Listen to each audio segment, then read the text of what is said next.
Hello નમસ્તે friend, સ્વાગત કરું છું ફરીથી બધાનું એક નવા વિડીયોમાં. તો આજના વિડીયોમાં આપણે બપોરના દિવસથી શરૂઆત કરી છે. આજે છે શનિવાર અને ટાઈમ થયો છે બપોરનો. અત્યારે મારું લંચ બની ગયું છે અને આજે સેટરડે છે એટલે પ્રહારની સ્કૂલમાં રજા હોય એટલે ગયો છે દિશાલીના ઘરે. સેટરડે સન્ડે એમ બંને આવજાવ કરતા હોય છે, ઘડીક અહીંયા ઘડીક ત્યાં એવી રીતના. અને મેં એક બુક મંગાવી હતી તો પ્રહારને મૂકી અને હું ઘરે આવી છું. અને ઘરે આવીને જોયું તો મારું એક પાર્સલ બુકનું આવી ગયું હતું. તો બસ એ જ અહીંયા અનબોક્સ કરું છું. મેં કીધું કઈ બુક્સ આવી છે. તો બહુ સરસ, મારી એકદમ 2 દિવસમાં ફટાફટ બુક આવી ગઈ. અને આ વખતે મેં ગુજરાતી બુક્સ મંગાવી છે. મેજોરિટી મારી પાસે બધી ઇંગ્લિશ બુક્સ જ હતી. પણ જ્યારે મેં બુક શેર કરી હતી Q&A વિડીયોમાં ત્યારે મને 1-2 કમેન્ટ પણ આવી હતી લોકોની કે કોઈ એવી સારી ગુજરાતી બુક સજેસ્ટ કરો તો અમને પણ યુઝફુલ થઈ શકે એ ટાઈપની.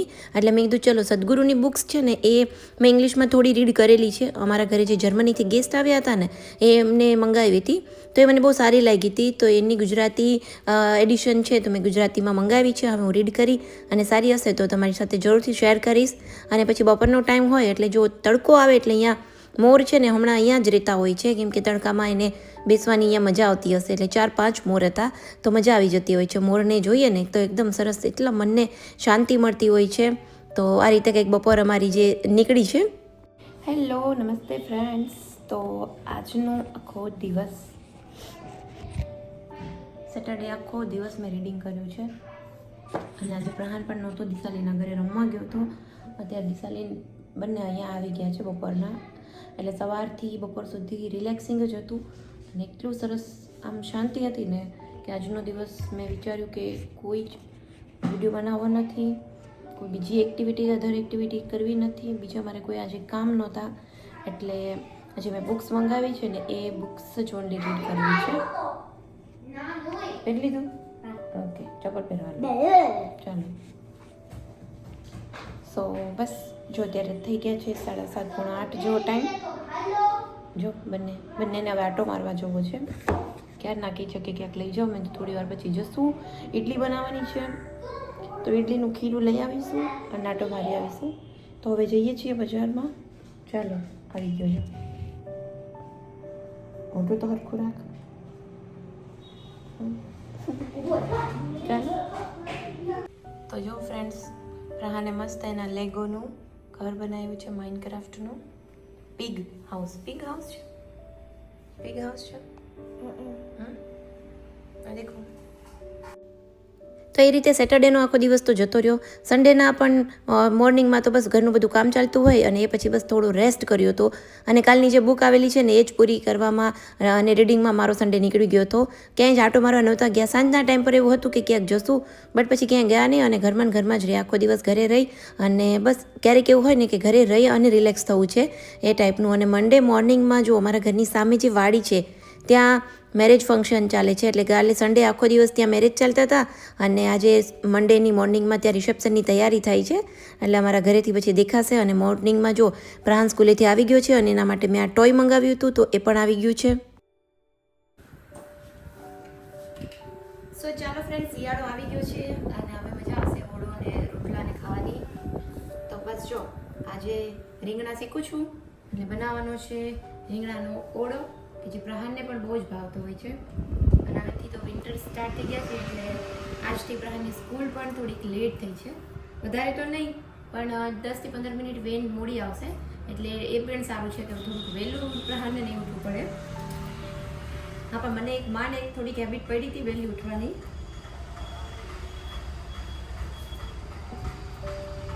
તો લીલી ડુંગળી, લીલા શાકભાજી અને મસ્ત મજાનો ચાલો ઓળો બનાવીએ.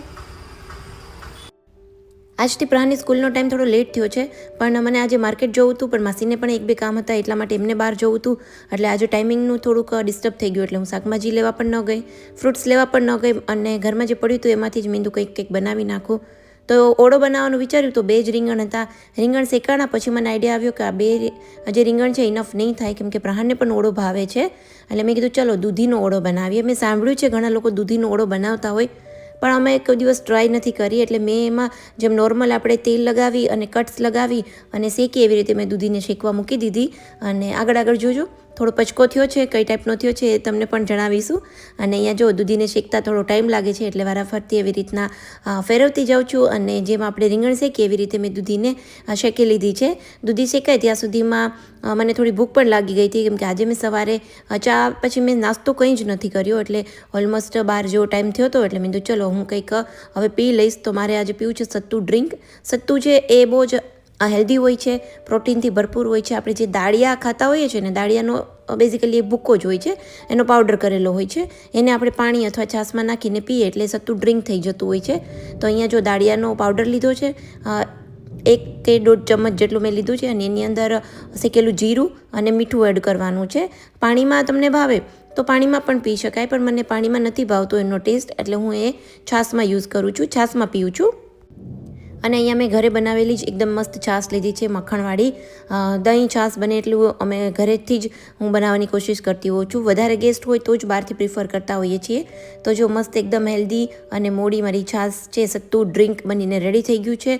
અને આ પણ એક મેં નવી બુક મંગાવી હતી, તો એ પણ આજે આવી છે. તો એટોમિક હેબિટ્સ, આ તો બહુ જ ફેમસ બુક છે. આની ઇંગ્લિશ બુક પણ મારી પાસે છે. પછી મેં કીધું ચલો ગુજરાતીમાં શું થાય કે આપણે રીડ કરીએ ને, તો ગુજરાતીમાં આપણે ફટાફટ રીડ કરી શકીએ, કેમ કે આપણી એ મેઇન લેંગ્વેજ હોય છે એટલા માટે. એટલે મેં કીધું ચલો એ બધી હવે જે કંઈ બધી બુક્સ મંગાવું ને એ ગુજરાતીમાં જ મંગાવું, કે જેથી કરીને આપણે બીજાને પણ સજેસ્ટ કરવા થાય એટલા માટે. તો અહીંયા બસ જો મારું સત્તુ ડ્રિંક છે પીવાઈ ગયું છે. આનાથી ને 1-2 કલાક સુધી ભૂખ નથી લાગતી હોતી, એટલે આડાવડું બીજું કંઈ ખાવા કરતાં 11, સાડા 11, 12 વાગ્યાની આજુબાજુ જો કંઈ પણ ભૂખ લાગે ને તો સત્તુ ડ્રિંક છે ને એ જરૂરથી લેવું જોઈએ. સમરમાં તો બહુ જ બધા પીતા હોય છે. અને અહીંયા સાથે સાથે જો મારી જે દૂધી છે ઓલમોસ્ટ શેકાઈ ગઈ છે, એટલે મેં એને શું કર્યું, મેં તો આની સ્કીન કઈ રીતે ઉખાડવી, કેમ કે રીંગણની જેમ એની સ્કીન પીલ ઓફ નહોતી થતી.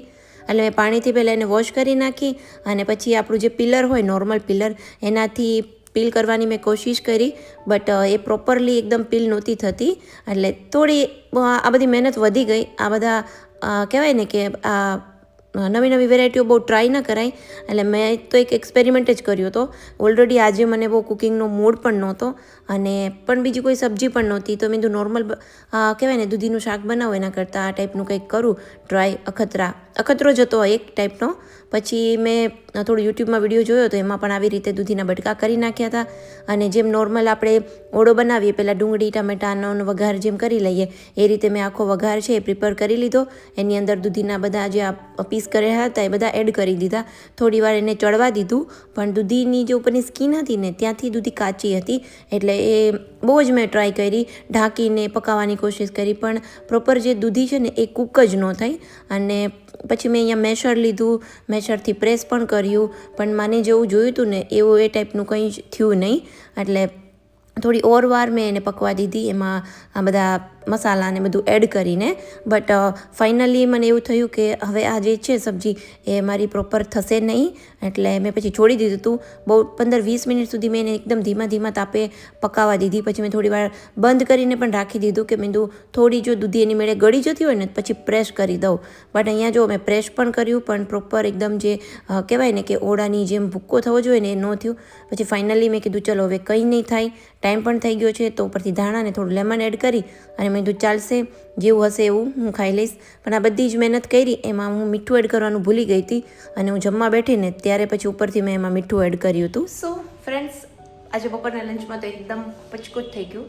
દૂધીને શેકી, એના કરતાં તો બેટર છે દૂધીને ગ્રેટ કરી અને એનું ખમણ છે ને એનું ઓળો બનાવ્યો હોત ને તો પણ સરસ બની જાય. કેમ કે આની પહેલાં મેં એક વખત એવી રીતે તુરિયાનો ઓરો બનાવ્યો હતો. ઓરો તો નહીં, પણ એવી રીતે જેમ આપણે ભાજી બનાવીએ ને પાઉંભાજી, એવી રીતે ડુંગળી ટમેટાને નાખીને તુરિયાની ભાજી બનાવી હતી. તો એ બહુ જ સરસ થઈ હતી. અને મારા હસબન્ડને તો ખ્યાલ નહોતો આવ્યો કે એમાં તુરિયા છે. પણ આજે દૂધીનું કંઈક એવી જ રીતે કરી નાખ્યું હોત ને તો સારું હતું. દૂધીને શેકી અને પછી પ્રોપર એ કૂક ન થઈ, એટલે કડક જ રહી હતી, એટલે પ્રેશ પણ ન થઈ, એટલે એકદમ પચકું થઈ ગયું. પણ ચાલ્યું. પ્રાહનું દૂધ થઈ ગયું છે, હા, પણ ચાલ્યું. મેં તો જમી લીધું, અને મારા હસબન્ડ અને પ્રાહન માટે તો પ્રોપર ઓળો હતો જ, એટલે એ બેનો વાંધો નથી આવ્યો. પ્રાહને પણ ઓળો ભાવતો હોય છે, એટલે એને પણ મસ્ત જમી લીધું હતું. અને આજે બપોરે મારું બસ એવું જ ગયું છે. અને આમ બી થોડુંક આજે મને કુકિંગ કરવાની આળસ જ આવતી હતી સવારથી જ. આજે મને બહુ મૂડ જ નહોતો, અને શાકભાજીમાં પણ એવું જ હતું, કંઈ હતું નહોતું ને બધું મિક્સમાં હતું. અને બહાર જવાની આળસ હતી, કુકિંગ કરવાની પણ આળસ જ આવતી હતી. આજે એકદમ આમ લેઝીનેસ જ હતું, એટલે મને એમ થયું કે હવે કંઈ કરવું નથી, જે છે જમી લઈએ. સો પ્રહાન અત્યારે ઉઠ્યો છે અને એ પણ આજે સ્કૂલે, મતલબ કાલે સન્ડે હતો ને તો રાતે લેટ સુધી જાગતા હતા, એટલે પછી સ્કૂલે જતો તો રહ્યો પણ આવીને જમીને પછી સૂઈ ગયો હતો. એટલે હવે આજે સ્કેટિંગમાં પણ નથી જવું, આજે એકદમ પ્રોપર થોડો રેસ્ટ કરી લઈએ. કેમ કે જ્યારે મૂડ ના હોય ને ત્યારે આમ ફોર્સફુલી કામ બધા ભેગા કરીએ ને એટલે એ કામ સક્સેસ જાય જ નહીં. એના કરતાં બેટર છે કે થોડુંક રેસ્ટ કરી લઈએ, થોડું રીડિંગ કરી લઈએ, થોડી ગમતી એક્ટિવિટી કરી લઈએ, કે જેથી કરીને આપણો દિવસ પણ વેસ્ટ ન જાય અને આમ એવું ન થાય કે કંઈ કર્યું નથી બસ. અને પણ ફરીથી કાલ પાછું સેમ આ નવા રૂટીન ન હોવું જોઈએ, કાલથી થોડા એક્ટિવ થઈ જવાનું છે. સો બસ જો પ્રહારને દૂધ આપી દઉં છું એટલે ઉઠી જાય, પછી એનું હોમવર્ક કરાવીશું, ડિનરની તૈયારી કરીશું અને બસ એવી જ રીતે પછી સૂઈ જશું. તો ચાલો આપણે આ વિડીયો માટે એટલું જ રાખીએ. આ વિડીયોને ફ્રેન્ડ્સ અહીંયા જ એન્ડ કરું છું. વિડીયો ગમ્યો હોય તો વિડીયોને લાઇક, શેર, ચેનલને સબસ્ક્રાઈબ જરૂરથી કરજો. એન્ડ યસ, મને ઇન્સ્ટાગ્રામમાં 2-3 લોકોએ કમેન્ટ કરી હતી કે જેમ તમે ઇંગ્લિશની બુક સજેસ્ટ કરી છે ને એવી રીતના ગુજરાતીમાં પણ કોઈ બુક સજેસ્ટ કરો. તો ગુજરાતીમાં મારી પાસે 2-3 બુક્સ હતી કે જે હું પહેલાં વાંચેલી છે, એટલે મેં હવે પછી મેં ગુજરાતીની બુક્સ મંગાવી હતી, એટલે આવી ગઈ છે ગુજરાતીમાં બુક્સ.